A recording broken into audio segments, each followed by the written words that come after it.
Night settled over the city of Havenwood, carrying with it the late autumn chill.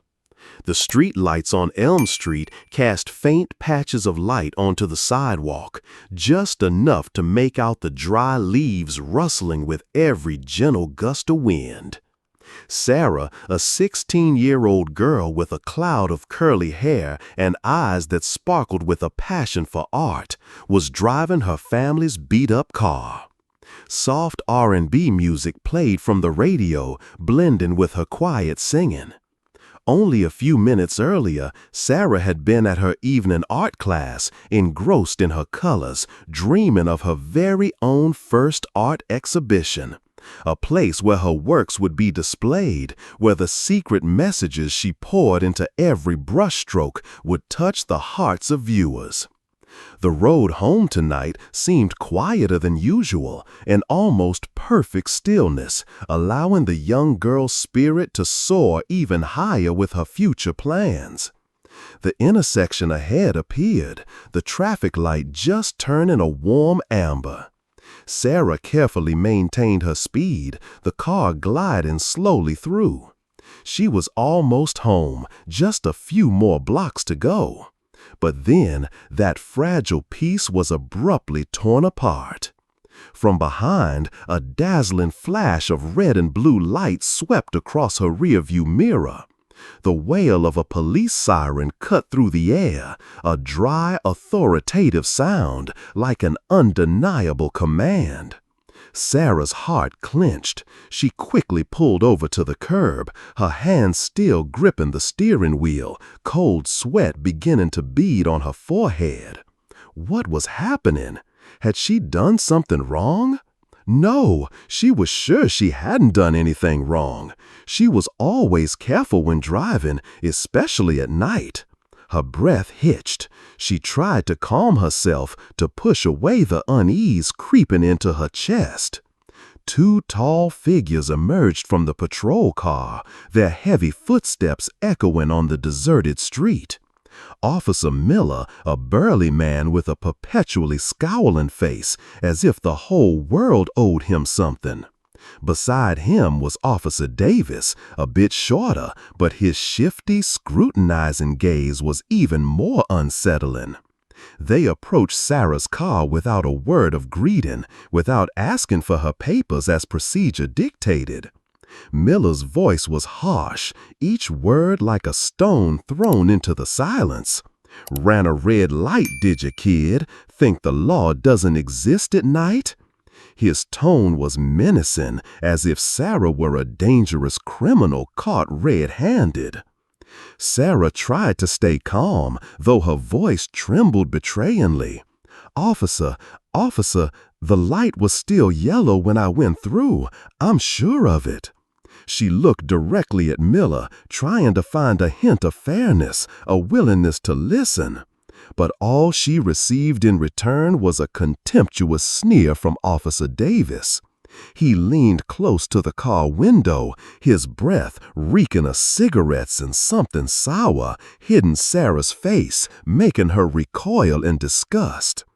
"Oh, so black kids know how to talk back now, do they?" That remark, like an invisible knife, stabbed straight at Sarah's self-esteem. It wasn't just the arrogance of someone in power. It was scorn. It was blatant, unconcealed discrimination. It was a form of microaggression, those tiny, poisonous barbs that embed themselves deep in the soul, leaving festering wounds, a pain that outsiders can hardly comprehend. People often downplay such words, dismissing them as just a joke, meaning nothing. But for those who endure them daily, they are a bitter reminder of their place in society, of the invisible prejudices always waiting to judge, to belittle them. It's a common mistake, a dangerous lack of understanding, because these seemingly harmless words are often the source of more cruel actions. Fear and indignation welled up in Sarah's chest. She wanted to scream, to fight back, but her throat felt constricted. And then, before she could collect herself, the car door was violently yanked open, a dry metallic clang. "Where's your purse? Where are the drugs hidden in this wreck?" Officer Miller roared, his voice more terrifying than thunder. His two strong arms seized Sarah, dragging her out of the car without an ounce of mercy. Sarah felt like her arm was about to dislocate. She struggled helplessly. "I don't have any drugs. I didn't do anything." Her sobs broke free, lost in the night.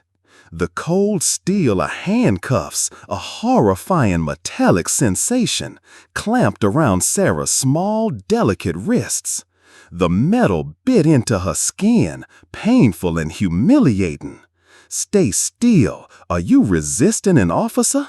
Miller hissed, his tone as if Sarah had just detonated a bomb. And then, without warning, a solid fist, hard as rock, slammed into Sarah's left cheek. A dry smack. Her head spun, her cheek burned. She staggered, trying to stay upright, but a second blow landed. A large, rough hand grabbed her curly hair, yanking it hard. Sarah's head slammed onto the cold, hard concrete sidewalk. A piercing pain shot through her. The world before her went dark. Blood. She smelled her own blood, metallic and warm, flowing from a gash on her forehead, mixing with her tears in a feeling of utter humiliation. She didn't scream from the pain. The physical agony seemed to be overshadowed by the horror, by the disbelief that this was actually happening to her. Why? Why her? What had she done wrong? The savage laughter of the two police officers rang out, a sound colder than the night itself. "Let's see if you dare to be disrespectful to us next time, you little brat."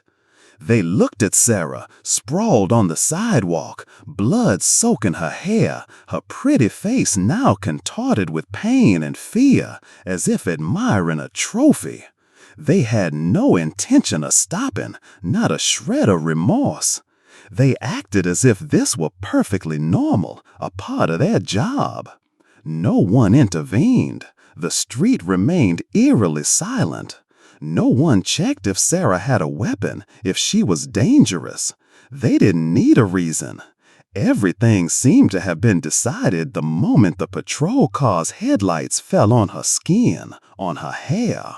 Sarah lay there, motionless, the cold of the concrete seeping into her body. Pain throbbed all over, but the deepest pain was in her chest, an invisible yet razor-sharp ache. In that desperate moment, as her consciousness began to fade, an image flashed in her mind. The image of her father, Marcus Kane, a strong man with broad shoulders and boundless love. And his words from when she was little, words she never thought she'd need. "If you're ever in danger, Sarah, your first priority is to survive. You have to try to survive at all costs. The rest, leave it to Dad."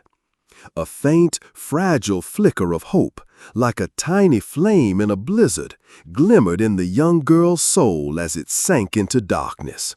She had to live. She had to live so her father could take care of the rest. Not far away, in a small, cozy house, the telephone suddenly rang, shattering Marcus Kane's fitful sleep. The clock read 11:42 p.m. A call he could never have imagined, one that would change his life forever, that would awaken the beast he thought had long slumbered deep within the old soldier's soul. A call signaling that a fateful night had truly begun. Marcus Kane, a man whose shoulders still held the quiet strength of his Delta Force days. A man whose hands, now calloused from shaping wood in his small workshop, had once known the cold steel of a rifle, jolted awake. The phone's insistent ring cut through the stillness of his small, unassuming house. A sound that, even before he answered, felt heavy with a premonition he couldn't quite name.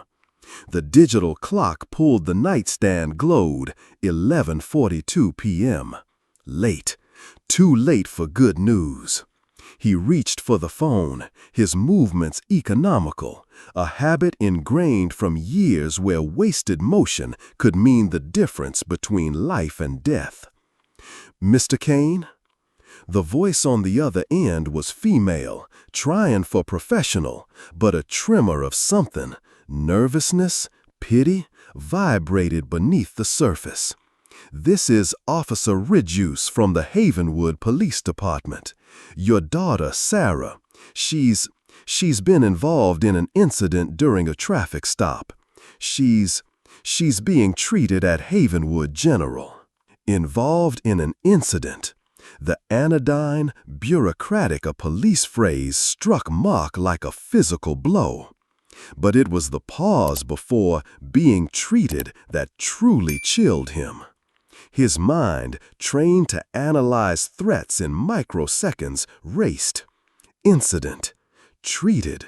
The words hung in the air, heavy and suffocating. The world, his world, which revolved around the bright, artistic soul that was his Sarah, seemed to grind to a halt. No shouting, no cursing, just a profound, deathless silence that enveloped him, pressing in from all sides. The warrior he thought he'd buried, the instincts he'd meticulously packed away with his old fatigues, surged to the surface, raw and immediate, like a dam contents. "Is she conscious?" Mark's voice was a hoarse whisper, a sound so unlike his own it startled him. He could already feel the shift inside, the familiar tightening in his chest, the heightened awareness that had kept him alive in a dozen hellholes across the globe. "She was responsive at the scene, sir," the officer replied, her voice still carefully neutral. "Paramedics attended to her and are transporting her now. We advise you to come to the hospital as soon as possible." He hung up. No thank you. No more questions. The information he needed wasn't in her carefully chosen words.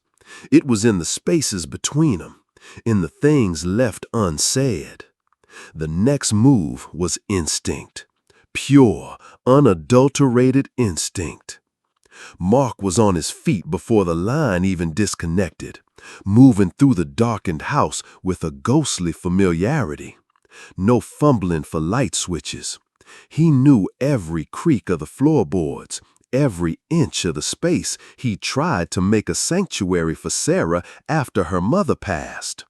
Jacket, keys, no wallet, money was irrelevant. No shoes, the cold pavement wouldn't register. No lock in the door. The house behind him was no longer a home. It had reverted to its true form, a temporary shelter, a place he was merely passing through. The only thing he took with him, the same companion on every silent insertion into a hot zone, was his breath. Short, controlled, the one thing that could keep you centered when the rounds were already chambered. He was in his old pickup truck, the engine rumbling to life on the first try, the only piece of luck that night, he'd later think. The frigid November air, sharp as shattered glass, bit at his face, but Mark felt nothing. Or rather, he felt everything. A maelstrom of emotions roiling beneath a surface he'd learned to keep as still as a frozen lake. Each traffic light, each familiar street corner blurred into an inconsequential smear of color and shadow as he sped towards Havenwood General. He didn't count how many red lights he ran, how many cars swerved to avoid him. If the police pulled him over, well, the police had already done their worst. What was left to be polite about? It was only when he turned onto Maple Avenue, the street where the flashing lights of an ambulance and several police cruisers had created a chaotic, unwelcome beacon in the night, that he allowed one hand to leave the steering wheel. It clenched into a fist, trembling, not with fear, but with a rage so profound, so elemental, it threatened to consume him. Yet his eyes remained dry. No tears, no panic, just a single, reverberating thought, louder than any siren, more insistent than any voice. They touched Sarah. They put their hands on my little girl. And they actually think I hung up my life on some wall when it's still pumping through my veins. He screeched to a halt near the cordoned-off area, the truck still rocking from the force of the stop as he threw open the door and vaulted out. Every movement was fluid, economical, driven by a primal urgency.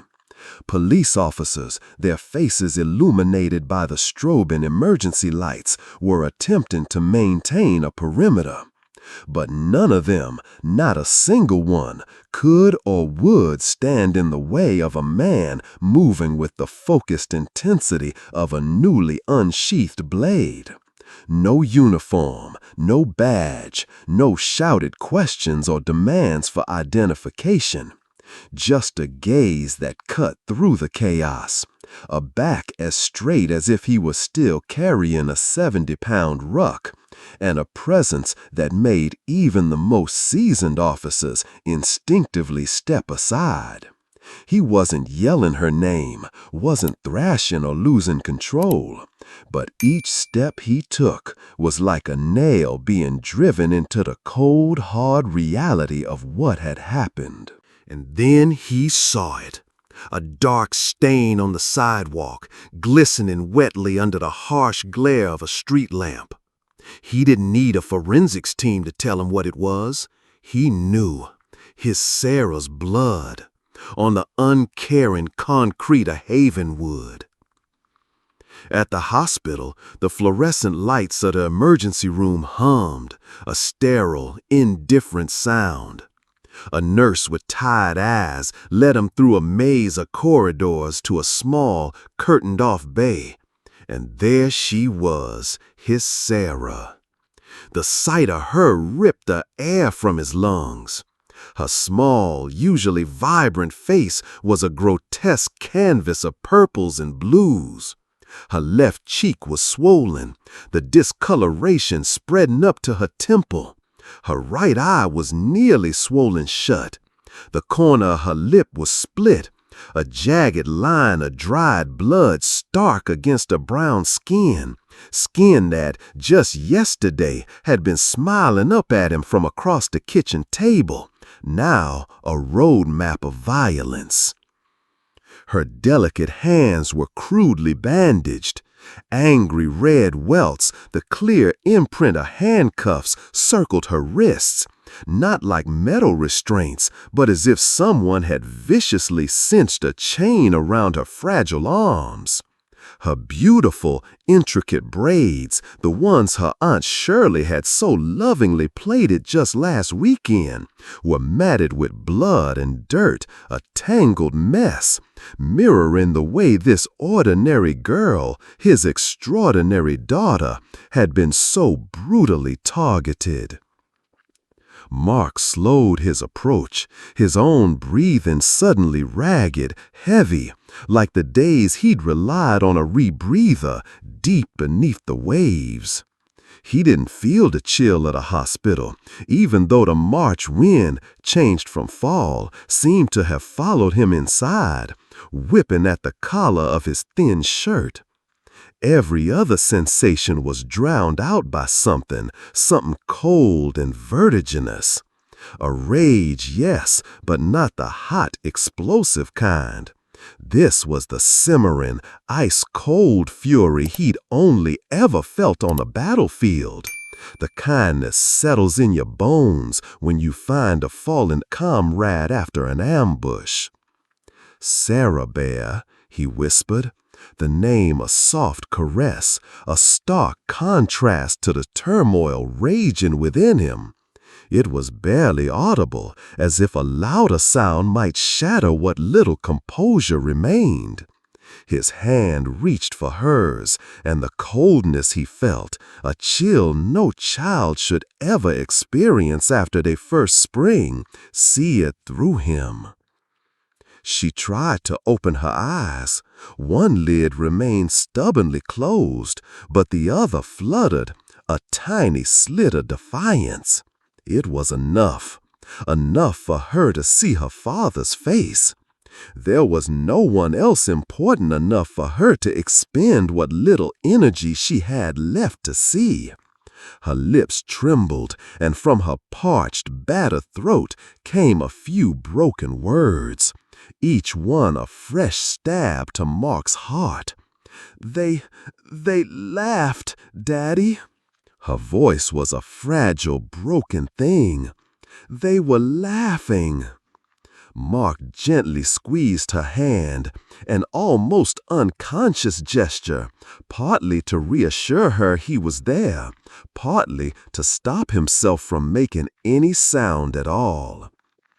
He'd read hundreds of after-action reports detailing torture, witnessed the aftermath of countless conflicts, but he'd never seen a beating that rendered him so immediately, so chokingly silent, so devoid of immediate explosive anger, replaced instead by this crushing, suffocating stillness.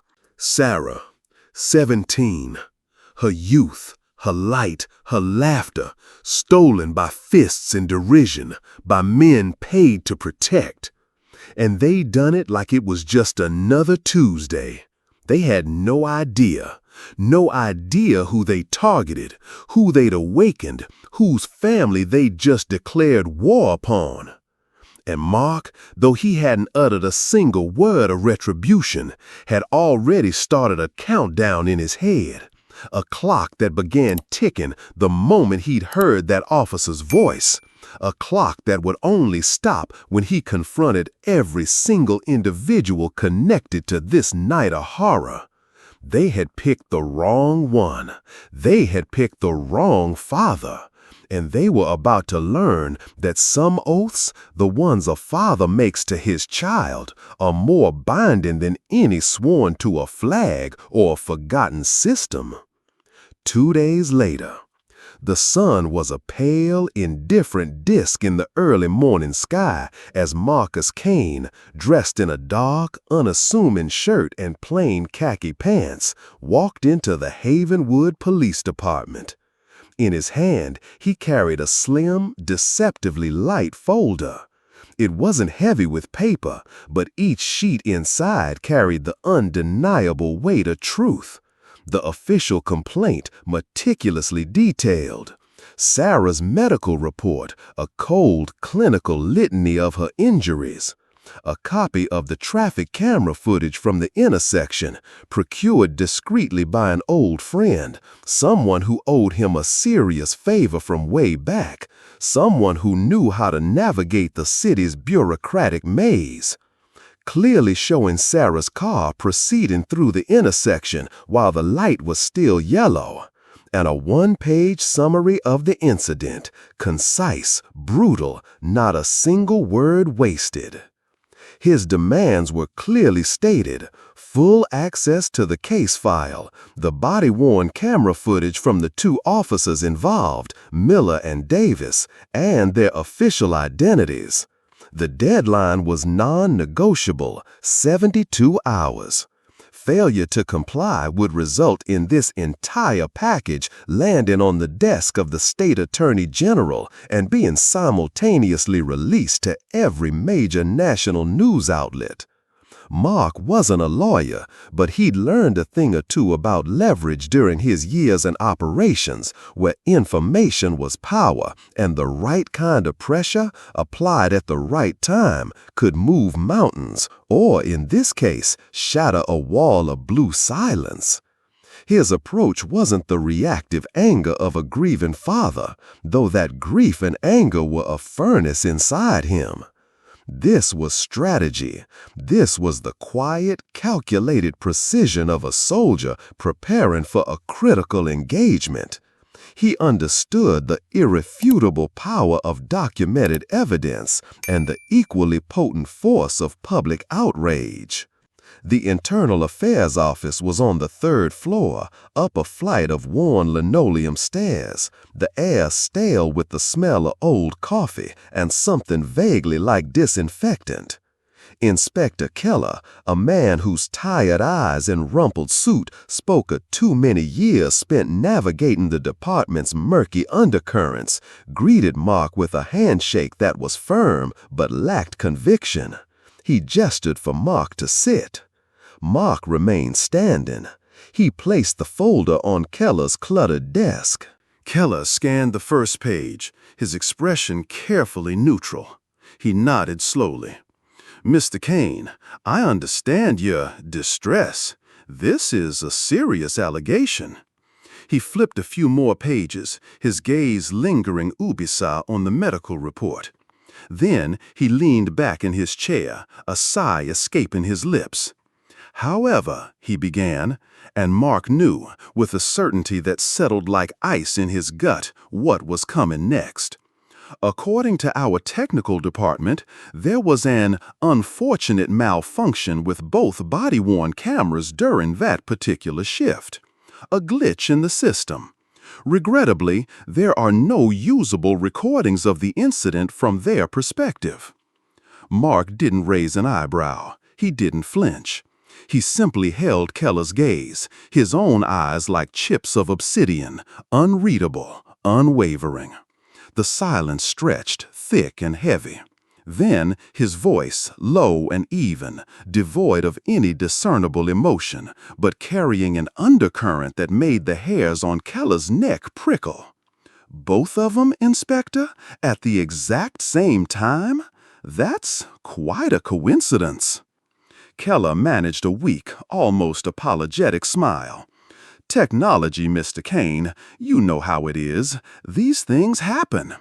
He avoided Mark's direct gaze now, his eyes skittering around the room, as if searching for an escape route from the unspoken accusation hanging in the air.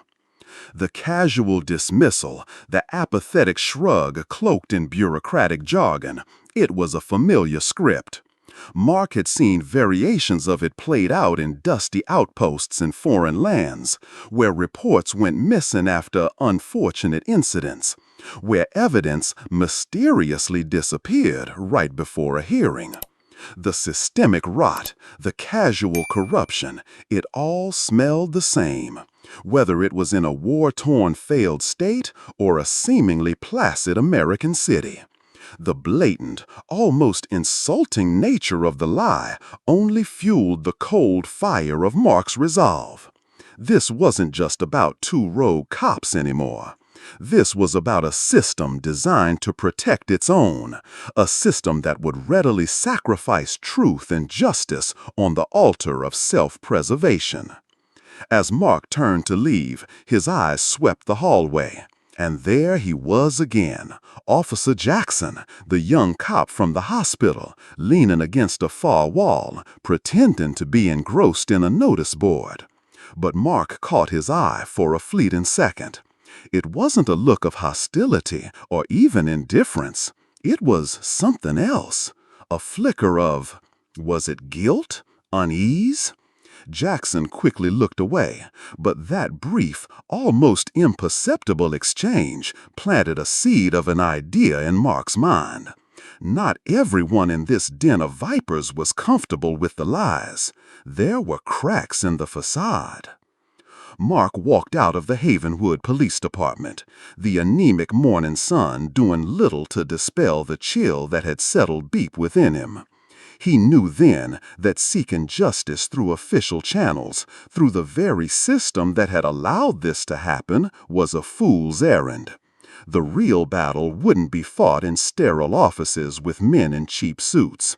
It would be fought in the shadows, with different rules, against an enemy that was far more insidious, far more entrenched than he had initially imagined.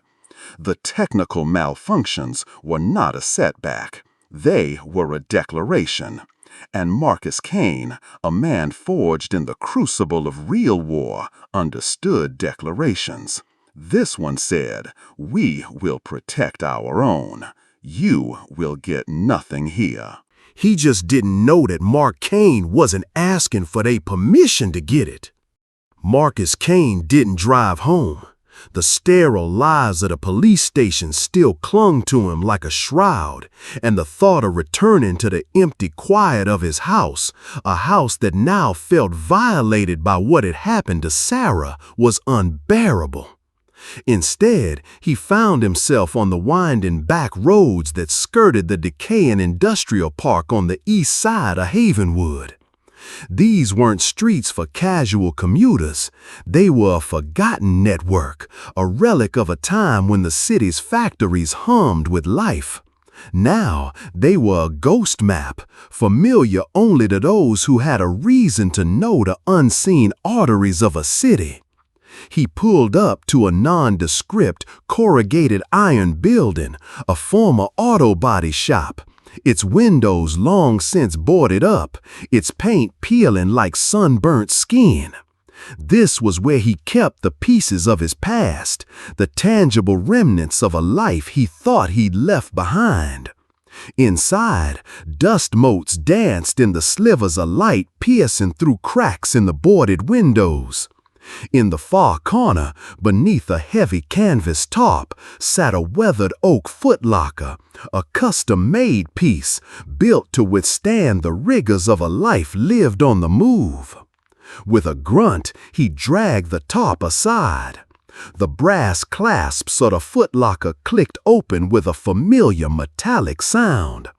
Inside, nestled amongst faded fatigues and old gear, was what he was looking for. A worn, leather-bound notebook, its pages filled not with a diary, but with a complex shorthand of codes, coordinates, contact ciphers, and names that would never exist in any official digital system.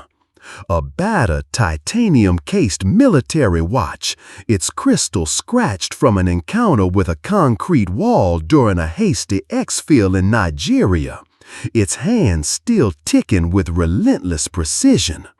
And finally, an old burner satellite phone, untraceable, unsynced, its SIM card one of several he kept for emergencies he hoped would never come.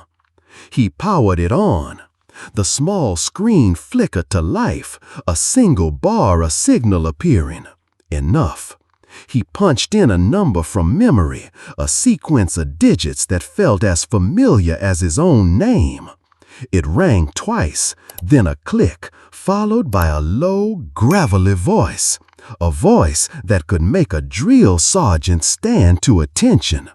No greeting, no pleasantries, just that voice, rough as a low idling engine. "Leo," Mark said, his own voice flat, devoid of inflection, but carrying an undercurrent of urgency that his old friend would recognize instantly. "It's Mark, my girl Sarah. They hurt her, Leo, bad." A beat of silence on the other end, a silence that spoke volumes. Leo Maxwell, his former Delta teammate, a brother in arms, a certified genius with anything that had a circuit board or a line of code. A man who could make a laptop sing opera or turn a city's surveillance system into his personal playground. A man Mark had trusted with his life countless times. "I heard something was brewing in Havenwood," Leo's voice rumbled back, a hint of something cold and hard in its depths. "Didn't figure it'd reach your doorstep, brother. What do you need?" So, what do we take away from Sarah and Marcus Kane's journey through the shadows of Havenwood? We remember that dignity isn't something freely given. Sometimes it has to be fiercely reclaimed, piece by painful piece.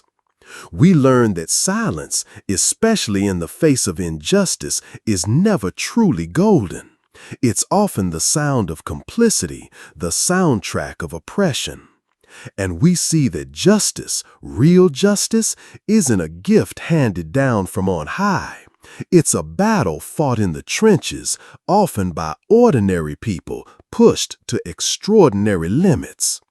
We've witnessed what happens when one voice, then another, refuses to be muted.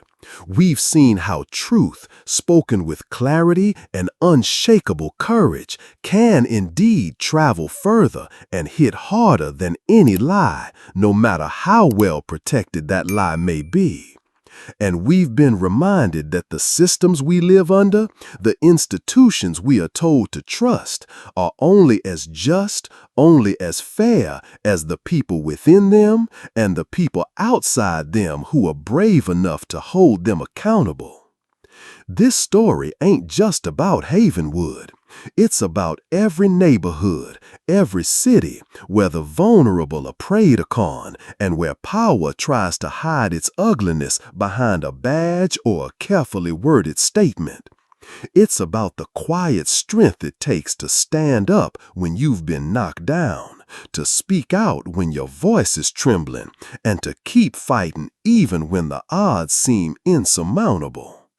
So, if this story, if Sarah's resilience, if Mark's unwavering determination resonated with you, if it stirred something deep inside, don't let that feeling just fade away. Share this story, let it travel, let it spark conversations, because there's someone out there right now who needs to hear it, who needs to know they're not alone in their fight.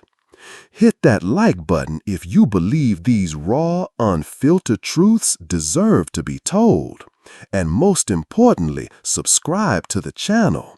Click that notification bell, because we're not done. There are more voices that need to be amplified, more stories of courage that demand to be heard. Your subscription, your engagement, it's not just a number, it's a statement. It says you stand for truth, you stand for justice, you stand for the unshakable power of the human spirit. And remember this as you go about your day, as you navigate a world that too often tries to tell you who you are and where you belong. The most dangerous person in any room isn't the one with the loudest voice or the biggest weapon. It's the one who's been pushed too far, has nothing left to lose, and finally realizes they were never asking for permission to be free. Leo, his fingers flying across the keyboard, then uncovered something else, something buried deep within a supposedly wiped temporary log file on one of the precinct's local servers. "They tried to scrub this," he said, his voice low and tight, "but they didn't do a clean job. It looks like a system patch, an update, was manually initiated just 18 minutes after the reported time of Sarah's stop. Time-stamped. Someone with admin access went in and tried to erase the server logs for that specific time block." Mark walked over to the whiteboard and drew a heavy circle around the name he'd written earlier, Fry, IT admin. Beside it, he added a question mark and the words, "The cleaner," or just following orders. The third day brought another breakthrough, this one even more chilling. Leo, cross-referencing incident reports with officer assignments and those camera malfunction logs, found a disturbing recurrence. In cases involving resisting arrest or non-compliant suspect narratives, especially in Zone 4 and neighboring, predominantly minority neighborhoods, two names kept appearing with unnerving frequency: Officer Miller and Officer Davis. He pulled up their internal disciplinary records. Both had several prior complaints of excessive force, All of them eventually dismissed due to insufficient evidence or retracted by the complainant. And the language in their incident reports, it was eerily similar, almost verbatim in some sections. Phrases like subject escalated the situation, displayed aggressive posture, officer safety was compromised. It was as if they were reading from the same playbook. "They've got a script, Mark," Leo said, his voice grim, "and it looks like they've used it before." He also found records indicating that both Miller and Davis had attended an advanced de-escalation and tactical response training seminar 6 months prior. Mark made a note. He'd heard whispers about certain specialized training modules within some departments, courses that, under the guise of officer safety, effectively taught how to control narratives and justify force, how to turn victims into aggressors on paper. Shirley Vance might know more about that. Then, in the pre-dawn hours of the 4th day, as the city outside began to stir, Leo let out a sharp, triumphant hiss. "Pay dirt, brother. Got 'em." He'd been meticulously reconstructing fragmented data packets from a service cache memory, a digital graveyard where deleted files sometimes linger before being fully overwritten. And there it was, a video file, grainy, no audio, but the timestamp matched. The location, confirmed by faint, distorted background details, was the intersection where Sarah had been stopped. The footage flickered onto the main monitor. Mark leaned in, his breath catching in his throat. He saw Sarah's old sedan. He saw her, a silhouette behind the wheel, leaning forward, presumably to get her registration. Then 2 figures approach, one on the driver's side, one slightly behind. Miller and Davis. And then a sudden, brutal movement from Miller, an arm swinging, Sarah's head snapping back. There was no struggle, no provocation from Sarah, just a swift, unprovoked act of violence. Miller striking his daughter before she'd even fully retrieved her documents. Mark stared at the screen, his hands clenching and unclenching at his sides. The coffee cup in his hand, forgotten, grew cold. The grainy, silent images played on a loop, each repetition a fresh hammer blow to his soul. This was it, the irrefutable proof, the visual evidence that ripped through the wall of lies and technical malfunctions. "Download it, Leo." Mark's voice was a low growl, barely controlled. "SHA-256#, encrypt it, make 3 redundant copies. One for the offline drive, one for a secure air-gapped VPN server we control, and one gets couriered, hand-delivered to Eleanor Vance immediately." Leo, his face a mask of cold fury, nodded, his fingers already a blur on the keyboard. He didn't ask why 3 copies or who Eleanor Vance was. In their world, in operations where failure wasn't an option and trust was absolute, you didn't need to ask, you just executed. Leo, after the initial adrenaline rush of the discovery, leaned back, a thoughtful frown creasing his brow. Why was this even still here, Mark? They wiped almost everything else so thoroughly. How did this one slip through? Mark looked at the frozen image of his daughter, her face contorted in shock and pain in the split second of the impact. His voice was dangerously quiet. "Because they're arrogant, Leo. They got sloppy. They thought they were untouchable. They didn't think anyone would or could dig this deep." He paused, a chilling certainty in his eyes. "And anyone who leaves one hole in their defenses, Leo, usually leaves others. They're not as smart as they think they are, and they're about to find out just how deep we're willing to go." The image of Officer Jackson's troubled eyes, that fleeting moment of conflicted conscience Mark had witnessed in the sterile hallway of the Havenwood Police Department, replayed in his mind. It was a long shot, a whisper of a possibility in a symphony of deceit. But in Mark's world, long shots were often the only shots you got. He couldn't shake the feeling that the young officer was a loose thread in the tightly woven tapestry of lies HPD was trying to maintain. He decided on a cautious approach, no direct confrontation, no pressure that might spook the kid further. Leo, with his digital wizardry, managed to get a discreet, untraceable message to Jackson, a simple invitation for coffee, a neutral location, no names mentioned, just a reference to a matter of shared concern regarding recent events in Zone 4. It was a gamble. Jackson could ignore it, report it, or worse. To Mark's surprise, Jackson showed. He arrived at the small, out-of-the-way coffee shop looking like a man carrying the weight of the world on his young shoulders.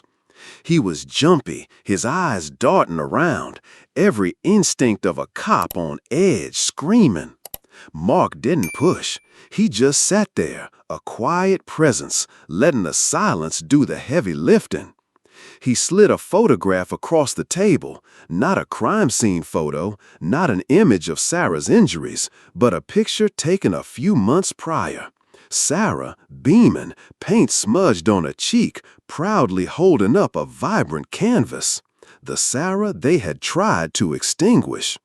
"This is my daughter, Officer Jackson," Mark said, his voice low, almost gentle. "The one they called non-compliant. You got family, Jackson? Kids, maybe? Someone you'd move heaven and earth for?" The question hung in the air, heavy and personal. Jackson flinched, his gaze falling to the photograph. He stared at Sarah's smiling face for a long moment, the carefully constructed walls of his professional composure beginning to crumble.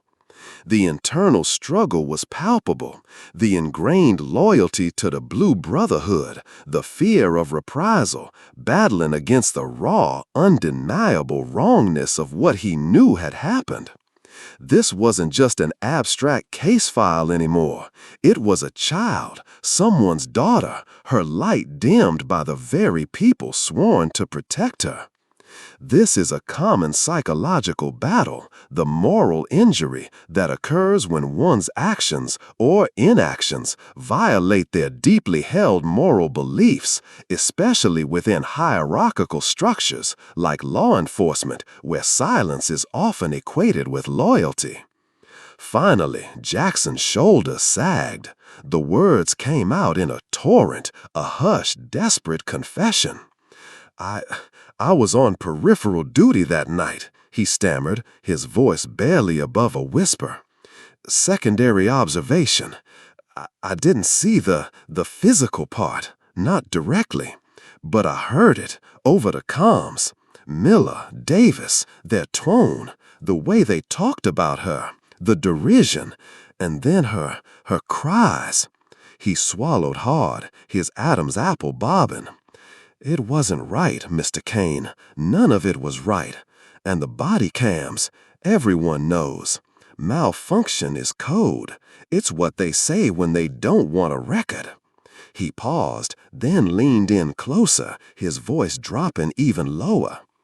"There's a crew, Mr. Kane, an unofficial unit. Miller and Davis are part of it. They call themselves the Guardians. They handle situations, clean up the streets, they call it. Folks they decide are undesirable. They operate with impunity. Internal affairs looks the other way. Everyone's too scared to talk. They've got connections way up."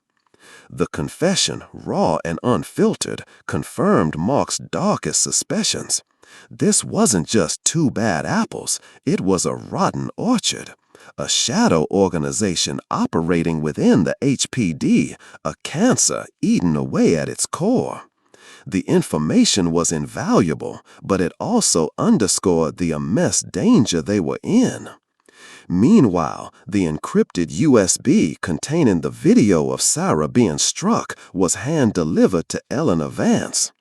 She lived in a small, meticulously kept bungalow in a quiet, older part of Havenwood, a neighborhood that had seen better days but still held on to its dignity. Eleanor, a woman in her late 60s, her face a roadmap of a life lived with keen observation and quiet resilience, greeted Mark at the door with a look that was both wary and knowing. She'd retired from her position as a senior archivist at HPD a few years ago, ostensibly for health reasons, but the rumor was she'd seen too much, knew too much, and refused to be a part of it anymore. Mark didn't waste time with pleasantries. He simply handed her the drive. "This is my daughter, Sarah. This is what they did to her." Eleanor took the drive, her expression unreadable. She disappeared into her study, a room overflowing with books and neatly labeled boxes. Mark waited in her small, sun-dappled living room, the ticking of a grandfather clock the only sound. Minutes stretched into an eternity. When Eleanor returned, her face was pale, her lips pressed into a thin, hard line. The video had clearly shaken her. She didn't speak for a long moment. Then she walked over to an old locked tin box tucked away on a high shelf. From it, she retrieved a rolled-up sheaf of papers, old hand-drawn organizational charts of the Havenwood Police Department, not the official ones, but intricate diagrams detailing the unofficial power structures, the alliances, the fixers, the names of individuals who pulled the strings from the shadows, their influence far exceeding their official titles. "This, Mr. Kane," she said, her voice quiet but firm, spreading the charts on her coffee table, "is a map to the Viper's Nest. It's old, some names may have changed, but the patterns rarely do." She tapped a finger on a cluster of interconnected names, some of whom Mark recognized from Jackson's hushed confession. They don't just cover up isolated incidents, they manage outcomes. They cultivate a culture of silence. If you want to understand what happened to your daughter, you need to understand this. Eleanor Vance hadn't just been an archivist. She'd been a silent historian of the department's hidden pathologies. She hadn't screamed from the rooftops when she left, but she had meticulously preserved the truth, waiting, perhaps, for someone like Marcus Kane, someone with the will and the means to use it. For many who witness systemic injustice from within, direct confrontation is not always an option due to personal risk or a feeling of powerlessness. Instead, they become keepers of knowledge, quiet dissenters, their resistance manifested in the act of remembering and documenting, hoping for a future moment when that knowledge can be a catalyst for change. Mark studied the charts, the names, the intricate web of connections. Jackson's confession, coupled with Eleanor's Viper's Nest map and the irrefutable video evidence, painted a terrifyingly clear picture. This was bigger, deeper, and more dangerous than he could have imagined. But it also gave him targets, real targets. The fight for Sarah was no longer just about two brutal cops. It was about dismantling an entire corrupt infrastructure. And with Eleanor's map and Jackson's unwilling testimony, he now had the beginnings of a battle plan. Armed with Officer Jackson's reluctant intel and Eleanor Vance's chillingly accurate Viper's Nest map, Marcus Kane and Leo Maxwell knew they had to escalate. Exposing Miller and Davis was crucial, but to truly cripple the Guardians and the system that protected them, they needed something more. They needed a confession, a direct link, something that would unravel the entire rotten tapestry from the inside out. The video of Sarah's assault was damning, but it could still be spun, dismissed as an isolated incident by two rogue officers. They needed to prove the rot went deeper, that it was a coordinated effort, a culture. The plan they devised was audacious, risky, and relied on understanding the enemy's arrogance. "They're overconfident," Mark had said to Leo, his voice a low growl. "They think they're untouchable. They're used to cleaning up their own messes internally, quietly. We use that against them." Their chosen location? House Zero. A derelict two-story building in a long-abandoned urban renewal project on the north side of Havenwood. The area was a dead zone. No regular patrols, no working streetlights, no prying eyes. Perfect. Leo, with his usual quiet brilliance, transformed one of the downstairs rooms into a high-tech, covert recording studio. Miniature, motion-activated infrared cameras were concealed in the crumbling plaster. Directional microphones, sensitive enough to pick up a whisper, were embedded in the decaying window frames. He even set up a spoofed Wi-Fi router, broadcasting a faint, intermittent signal mimicking an old unsecured HPD internal network node. Just enough to add a layer of false legitimacy if anyone was technically savvy enough to scan for it. The bait? Eleanor Vance. Mark approached her with the plan, laying out the risks, the potential for danger. She was their most credible insider, a known former HPD employee who had left under a cloud of unspoken disapproval. Her reemergence with sensitive information would be believable. To his surprise, Eleanor agreed without hesitation. "For years I filed away they secrets, Mr. Kane," she said, her voice surprisingly firm, a fire rekindled in her usually weary eyes. "I watched good officers get pushed out and the corrupt ones rise. If there's a chance to finally expose them, to give voice to what I've known for so long, I'll take it. For Sarah and for all the others they silenced." Her courage was a quiet, steely thing, born from years of barren witness. The setup was meticulous. Eleanor would discreetly let it be known through a carefully chosen, unreliable former HPD contact.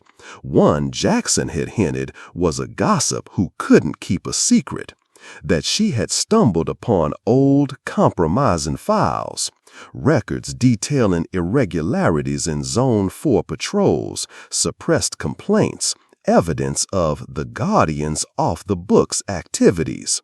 She would feign fear, claiming she was considering going to the press or an outside agency, but was willing to discuss handing over the files if her safety could be guaranteed and she could be compensated for her trouble. The bait was designed to appeal to their need for control and their habit of handling such problems internally and quietly.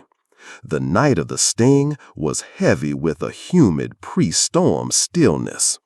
Wind howled through the broken panes of glass in the upper floors of House Zero, creating an eerie, mournful soundtrack. Eleanor sat in the designated room, a single bare bulb hanging overhead, casting long, dancing shadows.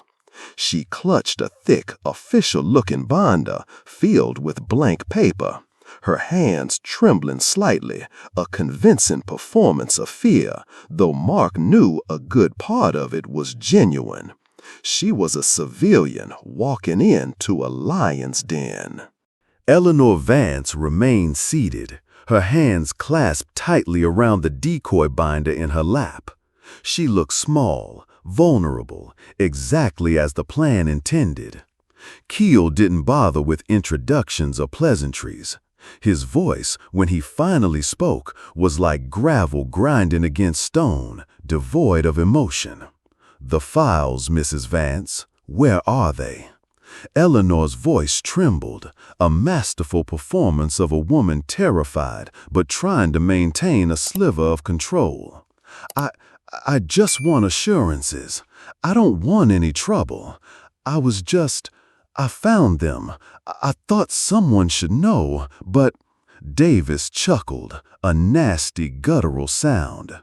He pulled up a rickety wooden chair, scraping it across the dusty floor, and sat directly opposite Eleanor, leaning forward, invading her personal space.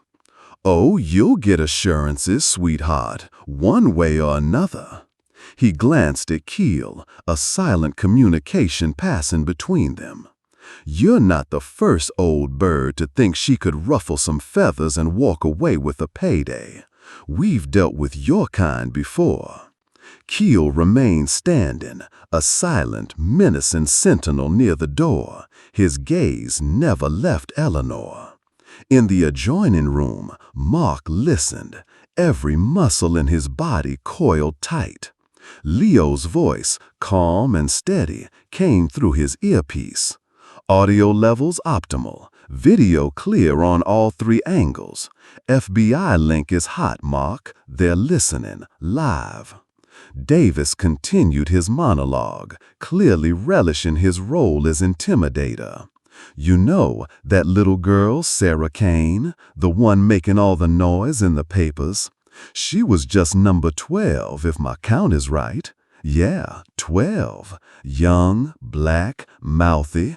Thought she was something special. Easy target. They all think if they just comply, they'll be safe." He laughed again, a sound that made Mark's blood boil. "She should have just kept her mouth shut, like her daddy should now. We handled that situation nice and clean before the media even got a whiff of the real details." Eleanor managed a small, choked sound. "But the cameras, they said." "Cameras malfunction all the time, dearie," Davis sneered. "Especially when they need to. It's an art form. Fry, our IT guy, he's a magician with those things. One call and poof, inconvenient footage disappears, just like inconvenient people if they push too hard." This was it, the direct admission, not just about Sarah, but about a pattern, a system of abuse and cover-up. Mark felt a surge of cold triumph, quickly suppressed. He needed more. He needed Keel. As if on cue, Keel finally spoke, his voice a low, chilling rumble that seemed to vibrate through the very walls. He stepped forward, looming over Eleanor. "You think a few dusty files are going to bring down an entire department, Mrs. Vance? You think the FBI, or whatever bleeding heart agency you dreaming of, gives a damn about some old paperwork from Havenwood?" He leaned closer, his face inches from hers. "This city, this department, it operates on silence. It thrives on it. You make noise, you become a problem. Problems get solved." He paused, letting the threat hang in the air. "Your son, in Chicago, isn't he? Talented basketball player, I hear. Grant High School. It'd be a shame if something unfortunate were to happen to his career. Or to him. Accidents happen all the time, Mrs. Vance, especially to people who talk too much." The direct, unambiguous threat against Eleanor's family. It was a line crossed even for these vipers. In his earpiece, Mark heard Leo's sharp intake of breath. The FBI agents listening in would be logging every syllable. Eleanor, to her immense credit, didn't break. She looked Keel straight in the eye, a spark of defiance flickering in her gaze. "Is that how you solved the problem with Sarah Kane? By beating a child and then threatening her father?" Keel's eyes narrowed. A flicker of something, annoyance, surprise at her audacity, crossed his face. The Kane girl was a loose end. She talked. She filed a report. She got what was coming to her for not knowing her place. He then looked at Davis. And her father, he's making himself a bigger problem than he needs to be.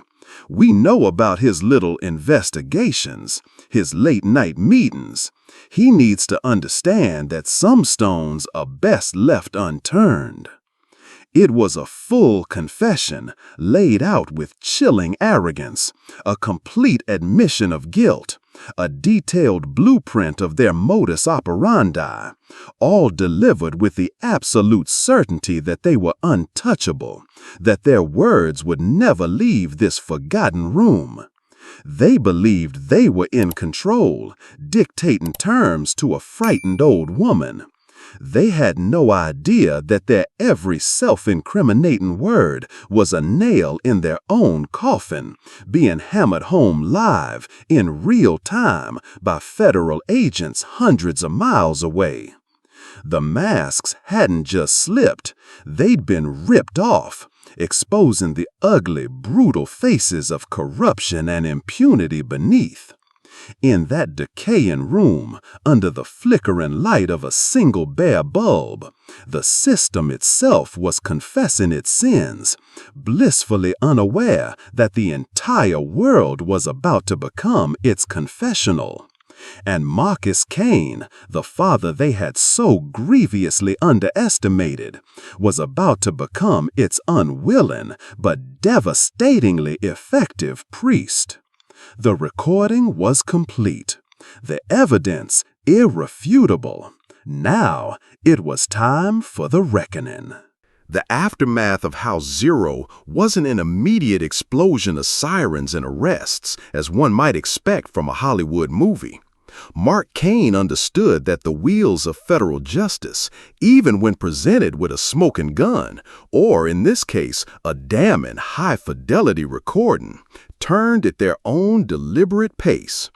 His FBI contact had confirmed receipt of the live feed, the chilling confessions of Davis and Keel meticulously logged. Every threat, every boast, every casual admission of systemic abuse now part of an active federal investigation. The immediate priority was ensuring Eleanor Vance's safety.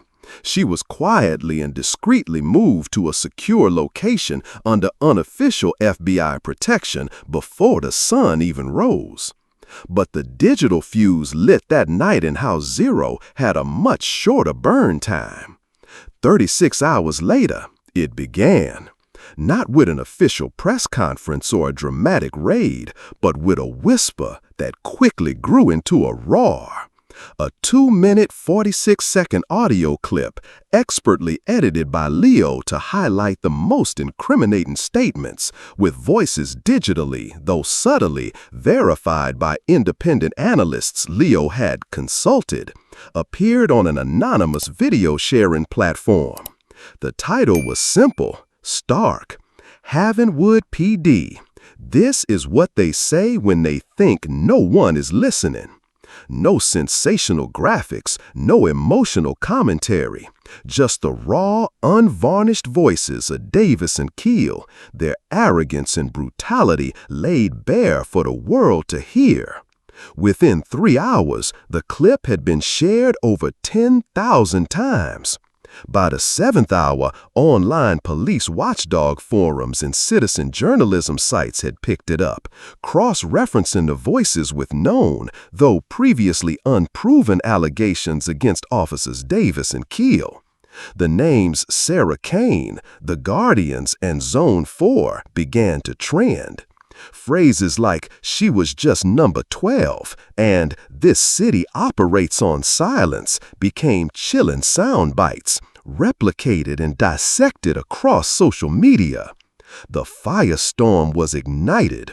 By the time the sun set on the second day, the hashtag HavenwoodTapes was a national phenomenon.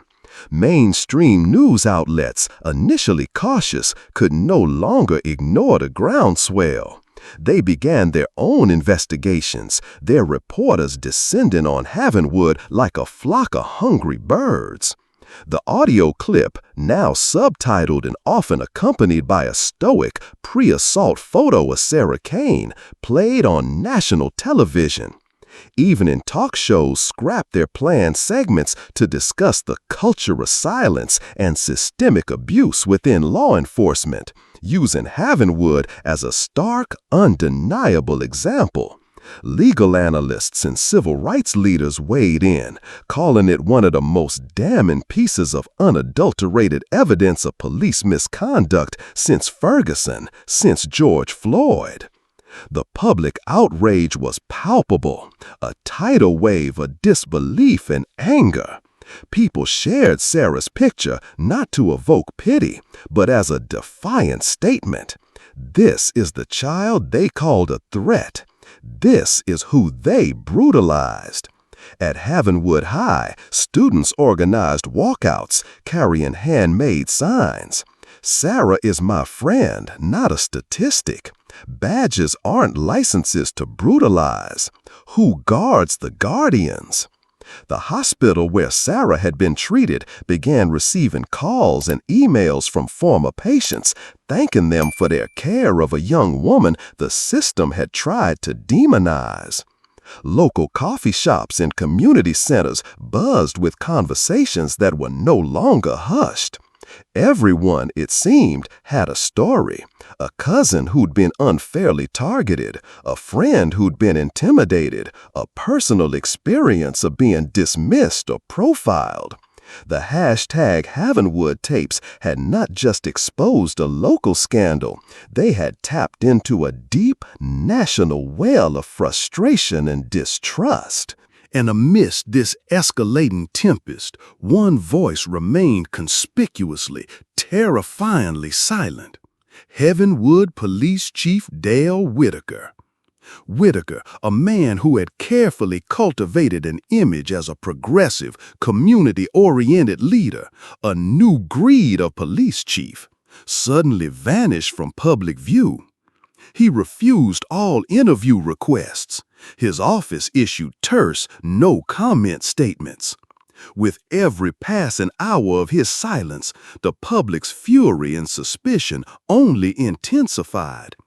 It was a masterclass in how not to handle a crisis. His silence wasn't seen as calm deliberation. It was perceived as guilt, as complicity, as contempt for the community he was sworn to serve. The carefully constructed facade of Havenwood PD, an image built on years of PR and selective reporting, was crumbling in real time under the relentless glare of national scrutiny.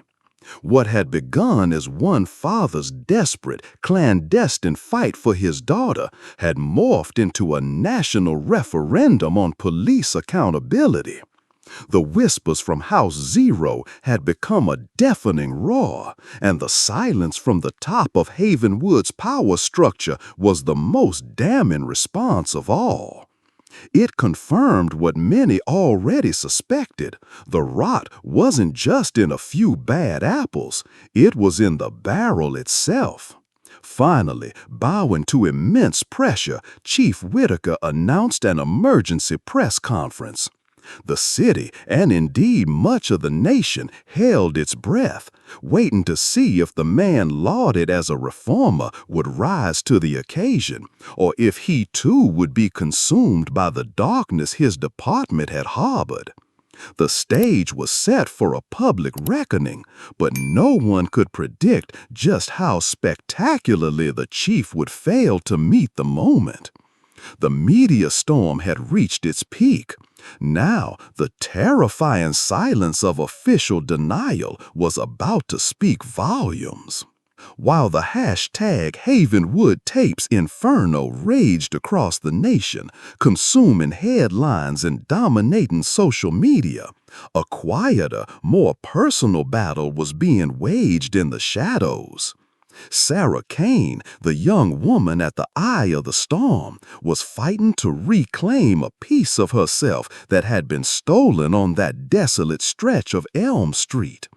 The physical wounds were healing, the bruises fading from angry purple to a mottled yellow-green, the cut on her lip no longer a raw slash, but a faint pink scar. But the invisible wounds, the ones etched into her psyche, were far more stubborn. Sleep offered little respite. Nightmares, vivid and terrifying, replayed the assault.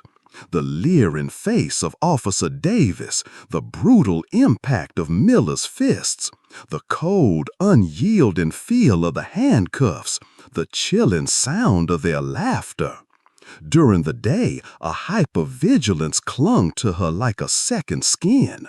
The wail of a distant siren would make her jump, her heart pounding. The sight of a police car, even from a distance, would trigger a wave of nausea and a cold sweat. The simple act of being a passenger in a car, something she'd never given a second thought to before, now filled her with a suffocating anxiety. The world, once a place of vibrant color and artistic inspiration, had become a landscape mined with potential threats. Marcus Kane watched his daughter struggle with a heavy heart. He knew that while the fight for public justice was raging, Sarah's internal war was just as critical. The bravado of the sting operation, the meticulous planning, the cold fury that had driven him, all of that was for her. But he also understood, with a father's intuition, that true healing wouldn't come from courtrooms or headlines. It had to come from within Sarah herself. She needed to reclaim her agency, to rewrite the narrative that had been violently imposed upon her. One cool, overcast afternoon, after weeks of Sarah barely leaving the house except for therapy appointments, Mark made a suggestion. "Let's go for a drive, Sarah Bear." Her eyes widened almost imperceptibly. "A drive? Where, Daddy?" "Nowhere in particular," he said gently. "Just a drive. But this time, you're driving." He took her to the vast, empty parking lot of the abandoned industrial warehouse where he and Leo had set up their temporary command center. It was a desolate, forgotten space, acres of cracked asphalt stretching out beneath a gray sky. It was also, crucially, private and safe. The old family sedan, the very car that had been the scene of her trauma, sat parked in the middle of the expanse. Mark had had it thoroughly cleaned, every trace of that horrific night erased, but for Sarah it was still a monument to her fear. "You don't have to do this if you're not ready," Mark said, his voice soft, his usual gruffness replaced by a profound tenderness. Leo, who had accompanied them, stood a respectful distance away, a silent, supportive presence. He understood this wasn't about tactical maneuvers. This was about something far more delicate. Sarah stared at the car, her breathing shallow. The psychological principle at play here is exposure therapy, a common and effective treatment for PTSD, where individuals gradually confront feared objects or situations in a safe environment to reduce anxiety and regain a sense of control. Mark, while not a therapist, instinctively understood the need for Sarah to face this head-on, but on her own terms. She took a deep, shaky breath. "Okay," she whispered, more to herself than to him. "Okay, I can do this." Getting into the driver's seat felt like stepping into a ghost story.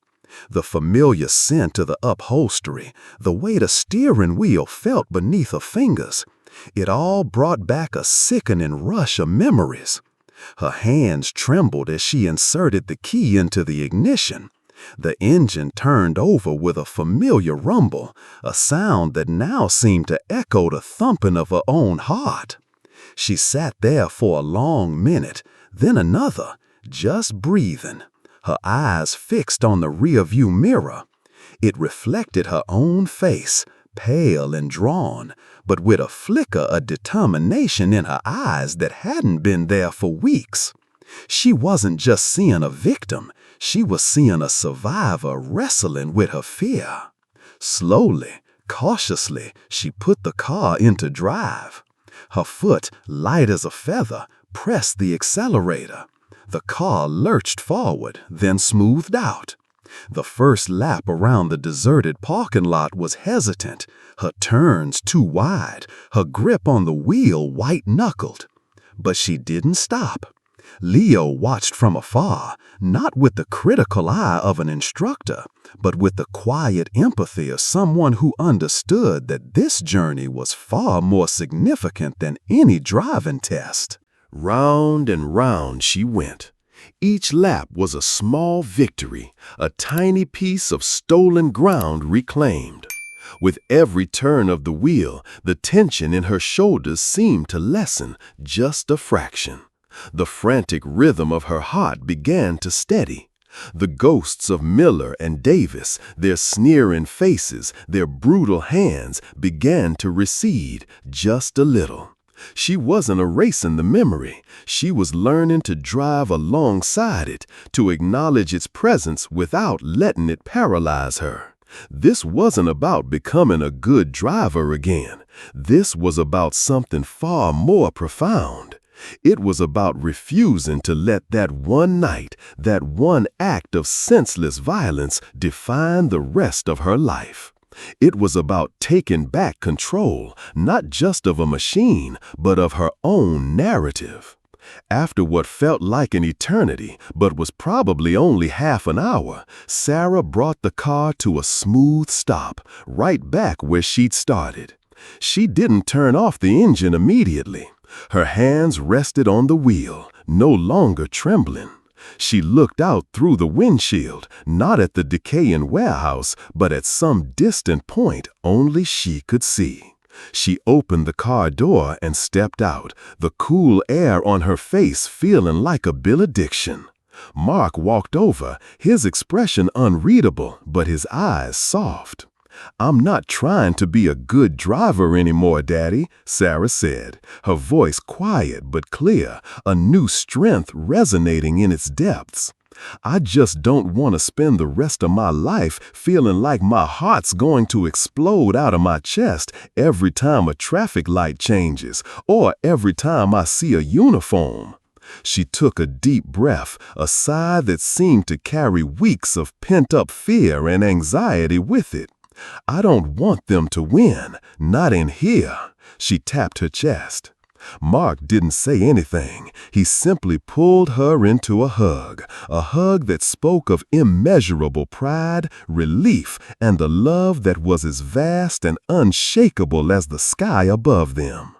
In that desolate parking lot, surrounded by the ghosts of industry and the echoes of her trauma, Sarah Kane had taken her first, tentative, but incredibly brave step towards reclaiming not just the steering wheel, but her own life.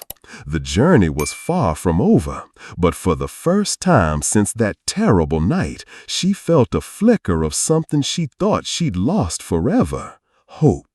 The Havenwood tapes didn't just create a media storm, they triggered an earthquake within the city's power structures.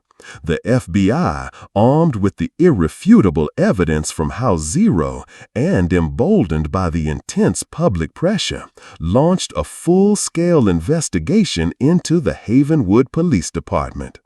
It wasn't just about Miller, Davis, and Keel anymore. The probe expanded to look into patterns of misconduct, alleged cover-ups, and the pervasive influence of the Guardians. Chief Whitaker, his carefully crafted image in tatters, was forced into an early, ignominious retirement just weeks after his disastrous press conference. The city council, scrambling to control the narrative and appease a furious populace, appointed an interim chief from outside the department, a reformer with a reputation for cleaning house. It was a symbolic gesture, but a necessary one. Officer Miller, who hadn't been present at House Zero, but whose name and actions were heavily implicated by the recordings and Leo's digital forensics, was also suspended, along with Davis and Keel, pending the outcome of the federal investigation. The wheels of justice, though grinding slowly, were finally beginning to turn. Officer Jackson, now known by his real name, Ramirez, found himself in a precarious position. While he hadn't pulled any triggers or thrown any punches, his initial silence and then his hushed cooperation with Mark made him a pariah within the HPD.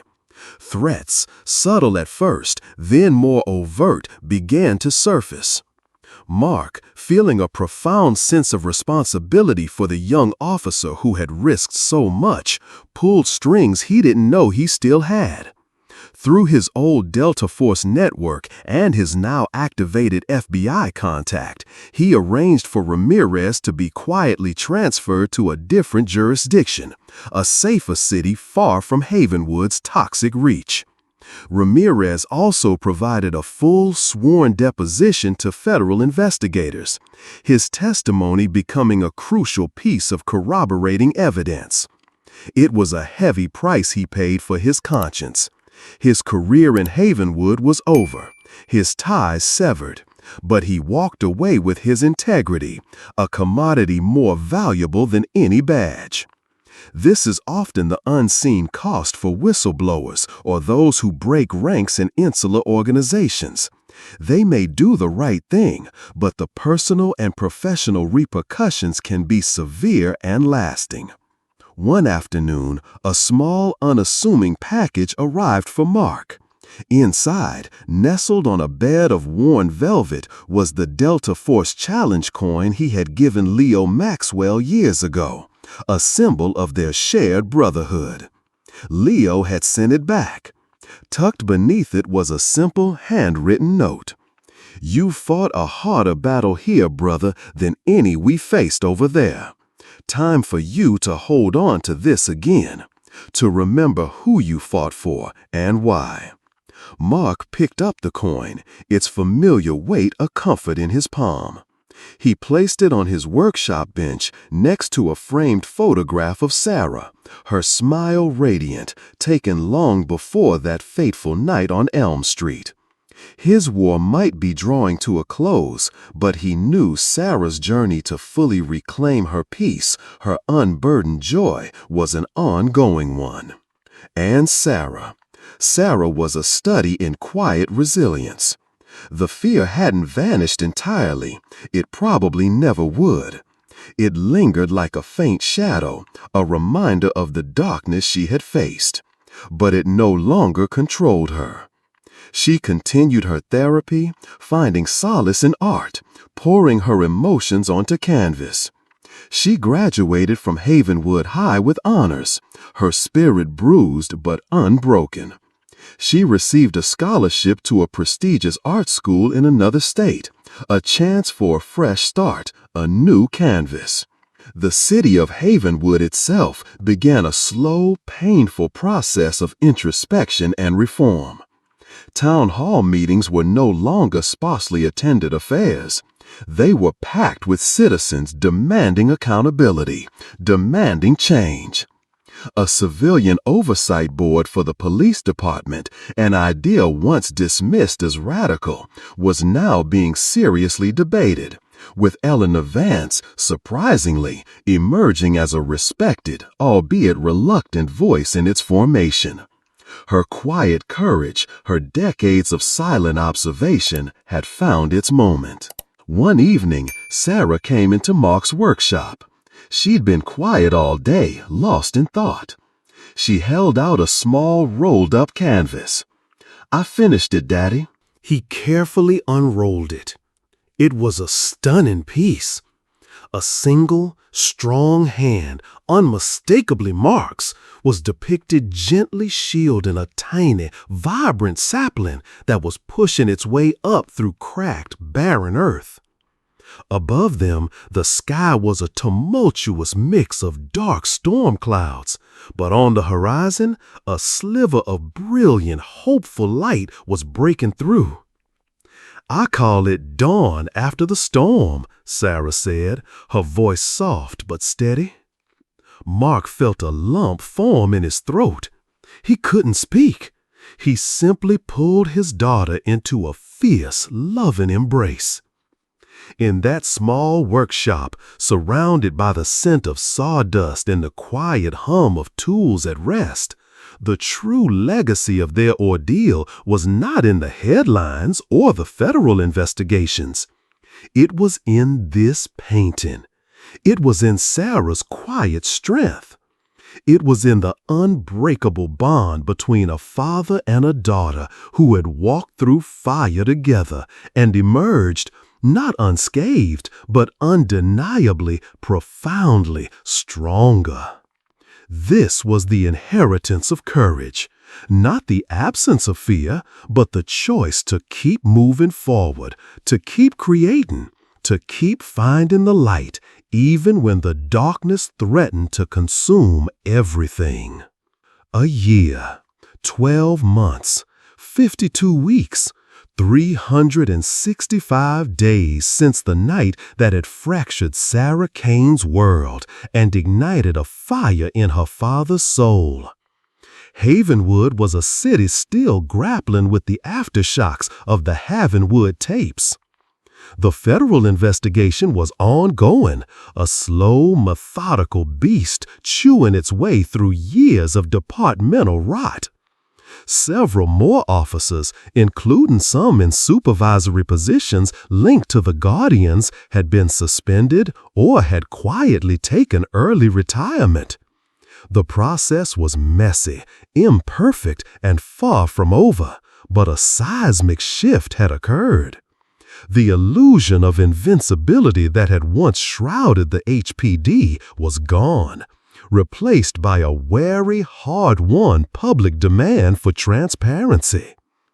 A new police chief, a woman with a no-nonsense reputation and a clear mandate for reform, was in place. She immediately reinstated and strengthened the department's internal affairs unit, making it clear that the old ways of sweeping things under the rug were over. One of her first acts was to push for the Sarah's Clause, a new departmental regulation named in honor of Sarah Kane, mandating an immediate, independent external review for any instance where a body-worn camera malfunctioned during a use-of-force incident or a civilian complaint. It was a small change on paper, but a giant leap in accountability. Sarah was thriving at art school.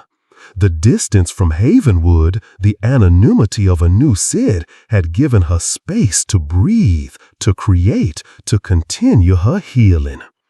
Her art had become her voice, a powerful, often raw exploration of trauma, resilience, and the search for justice. She still had difficult days, moments when the shadows of Elm Street would creep back in. The sound of a sudden siren could still make her breath catch, her heart skip a beat.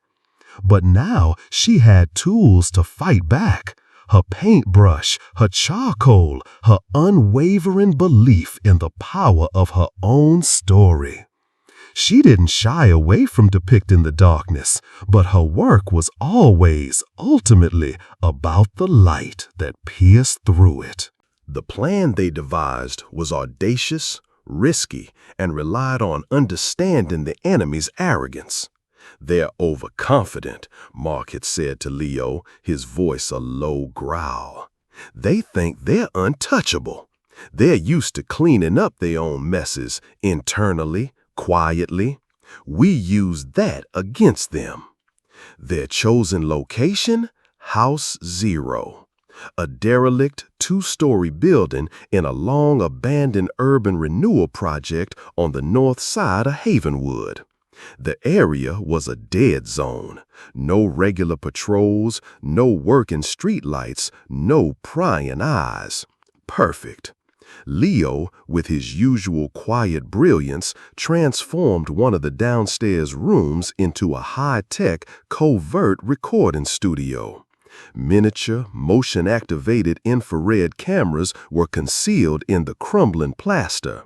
Directional microphones, sensitive enough to pick up a whisper, were embedded in the decaying window frames. He even set up a spoofed Wi-Fi router, broadcasting a faint, intermittent signal mimicking an old unsecured HPD internal network node. Just enough to add a layer of false legitimacy if anyone was technically savvy enough to scan for it. The bait? Eleanor Vance. Mark approached her with the plan, laying out the risks, the potential for danger. She was their most credible insider, a known former HPD employee who had left under a cloud of unspoken disapproval. Her reemergence with sensitive information would be believable. To his surprise, Eleanor agreed without hesitation. "For years I filed away they secrets, Mr. Kane," she said, her voice surprisingly firm, a fire rekindled in her usually weary eyes. "I watched good officers get pushed out and the corrupt ones rise. If there's a chance to finally expose them, to give voice to what I've known for so long, I'll take it. For Sarah and for all the others they silenced." Her courage was a quiet, steely thing, born from years of barren witness. The setup was meticulous. Eleanor would discreetly let it be known through a carefully chosen, unreliable former HPD contact. One Jackson had hinted was a gossip who couldn't keep a secret, that she had stumbled upon old, compromising files. Records detailing irregularities in Zone 4 patrols, suppressed complaints, evidence of the Guardian's off-the-books activities. She would feign fear, claiming she was considering going to the press or an outside agency, but was willing to discuss handing over the files if her safety could be guaranteed and she could be compensated for her trouble. The bait was designed to appeal to their need for control and their habit of handling such problems internally and quietly. The night of the sting was heavy with a humid pre-storm stillness. Wind howled through the broken panes of glass in the upper floors of House Zero, creating an eerie, mournful soundtrack. Eleanor sat in the designated room, a single bare bulb hanging overhead, casting long, dancing shadows. She clutched a thick, official-looking binder filled with blank paper, her hands trembling slightly, a convincing performance of fear, though Mark knew a good part of it was genuine. She was a civilian walking into a lion's den.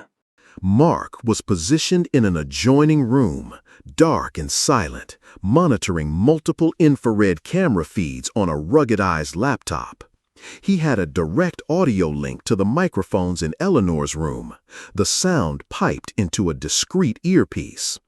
Leo was 3 blocks away, parked in a battered, nondescript panel van that looked like it belonged to a defunct plumbing company. The van was a mobile command center, packed with an array of recording equipment, signal boosters, and an encrypted real-time data uplink. Every word, every image captured in House Zero would be instantly transmitted to 3 separate secure cloud servers located in different countries. No local storage, no single point of failure. And as a final contingency, a silent alarm was patched directly to a trusted, high-level contact Mark had cultivated within the FBI's regional office. an agent who owed him from a past, unrelated operation, someone who understood the meaning of off the books and the necessity of sometimes operating outside conventional channels to get to the truth. This FBI link would only be activated if Mark gave the signal or if the preset duress parameters were breached. They waited. The tension was a living thing in the decaying rooms of House Zero. Each creak of the old building, each distant siren set Mark's nerves on edge. This was it. The culmination of weeks of planning, of sleepless nights, of a father's burning need for justice. Then headlights cut through the darkness outside. A dark, unmarked SUV, a model favored by law enforcement for discreet operations, pulled up to the curb. The doors opened. Mark's breath caught in his throat. It wasn't Miller and Davis who stepped out. It was Davis, yes, his swaggering gait unmistakable even in the dim light. But with him was a taller, more imposing figure, someone Mark didn't immediately recognize from Jackson's descriptions or Eleanor's charts. Eleanor, watching from a slit in the grimy window coverings, whispered into the tiny microphone clipped to her collar, her voice barely audible to Mark. It's Davis and Dominic Keel. Keel was Chief Inspector Whitaker's personal driver, his enforcer, years ago. A ghost, always in the background, but everyone knew he did Whitaker's dirty work. If Keel is here, this is bigger than the Guardians. This goes right to the top. Mark's blood ran cold. Keel, the name sent a shiver of pure menace down his spine. This wasn't just about a rogue crew anymore. This was about the rot at the very heart of the Havenwood Police Department. The stakes had just been raised exponentially. The trap had been set for wolves, but it seemed they might have snared something far more dangerous.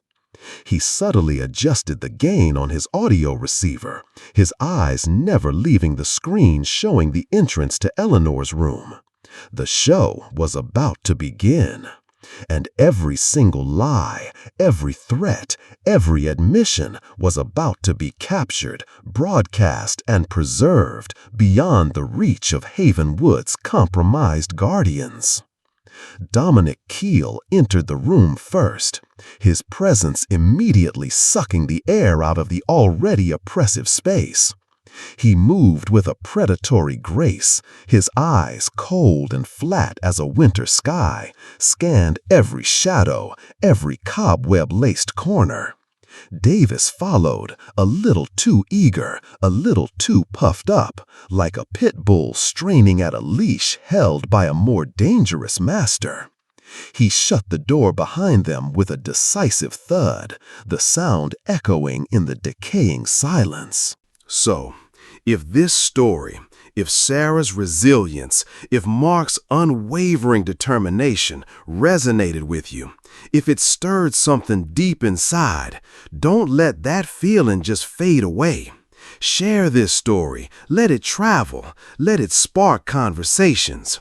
Because there's someone out there right now who needs to hear it, who needs to know they're not alone in their fight. Hit that like button if you believe these raw, unfiltered truths deserve to be told. And most importantly, subscribe to the channel. Click that notification bell, because we're not done. There are more voices that need to be amplified, more stories of courage that demand to be heard. Your subscription, your engagement, it's not just a number, it's a statement. It says you stand for truth, you stand for justice, you stand for the unshakable power of the human spirit. And remember this as you go about your day, as you navigate a world that too often tries to tell you who you are and where you belong. The most dangerous person in any room isn't the one with the loudest voice or the biggest weapon. It's the one who's been pushed too far, has nothing left to lose, and finally realizes they were never asking for permission to be free.